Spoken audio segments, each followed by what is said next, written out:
నమస్తే. విశాఖ మన్యం టీవీకి స్వాగతం. ప్రాంతీయ మరియు రాష్ట్రీయ వార్తలు ఎప్పటికప్పుడు వీక్షించేందుకు ఆదివాసీ ప్రజలు ఈ రాష్ట్రంలో 100% రిజర్వేషన్ కావాలని ముఖ్యమంత్రి గారు ఇచ్చిన హామీ అమలు చేయాలని 1/70 చట్టం రక్షణ కోసం సుప్రీంకోర్టులో కౌంటర్ అఫిడవిట్ దాఖలు చేయాలని పెద్ద ఎత్తున ఆందోళన చేస్తున్నారు.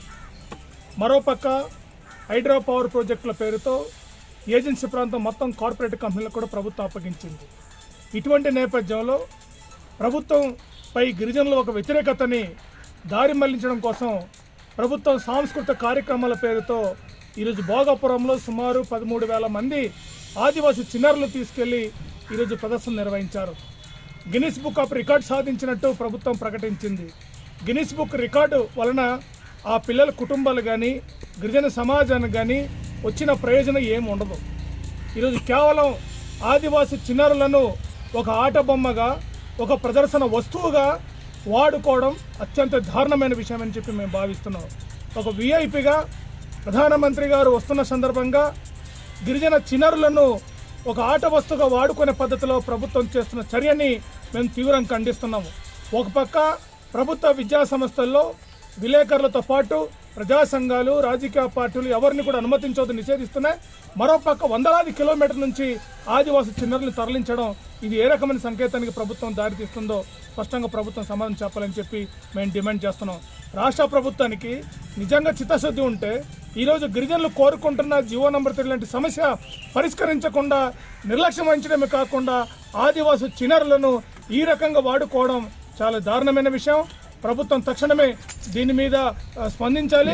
లేకపోతే జాతీయ మానవ హక్కుల కమిషన్కి అలాగే హ్యూమన్ రైట్స్ కమిషన్లకి అన్నిటి కూడా ఫిర్యాదు చేసి ప్రభుత్వం గిరిజన చిన్నారుల యొక్క ఆకాంక్షను వాటికి సంబంధించిన సమస్య అన్నింటినీ పరిష్కరించే విధంగా మేము చర్యలు చేపడతామని చెప్పి కూడా ఈ సందర్భంగా హెచ్చరిక జారీ చేస్తున్నాం.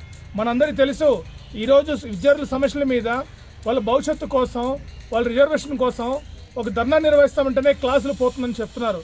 ఈరోజు 8వ తరగతి, 9, 10వ తరగతి ముఖ్యమైన తరగతికి సంబంధించిన విద్యార్థులను 3-4 రోజుల నుంచి ఈరోజు తరలించడం వల్ల రోజుకి దాదాపు 10 పీరియడ్లు మొత్తం విద్య కూడా కోల్పోతున్న పరిస్థితి ఇక్కడ మనం చూసాం.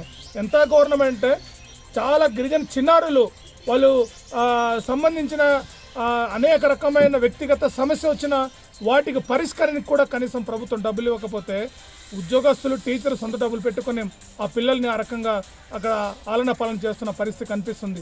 150 మందికి సరిపడా వసతి గృహంలో తీసుకెళ్లి 300 మంది, 400 మంది కుక్కేసి అక్కడ పందులు దొడ్డులాగా చేసి ఇబ్బందికి గురి చేస్తున్నారు. గతంలో మనం చూసాం 2025 యోగాంధ్ర కార్యక్రమంలో కులపాడుకు సంబంధించిన ఒక విద్యార్థికి ఆకలితో ఉన్న కాలం టైంలో యోగా ఎక్కువ చేయడం వల్ల, యోగాసనం ఎక్కువ చేయించడం వల్ల స్కూల్లో వచ్చి చాలా కుర్రోడు చచ్చిపోయిన పరిస్థితి ఉంది విద్యార్థి.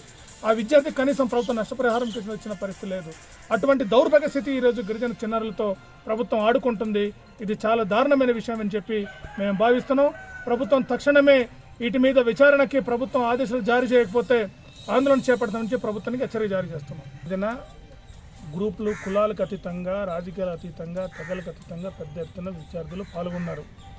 ఆ ఉద్యమం ఆదివాసీ ప్రజానీకం ఐక్యతతో ప్రభుత్వం మెడలోంచే విధంగా పాల్గొన్నారు. ఆ దిశగా జరిగే ప్రతి ఐక్య ఉద్యమంలో మా పాత్ర తప్పనిసరిగా ఉంటుందని చెప్పి మీకు తెలియజేస్తున్నాం.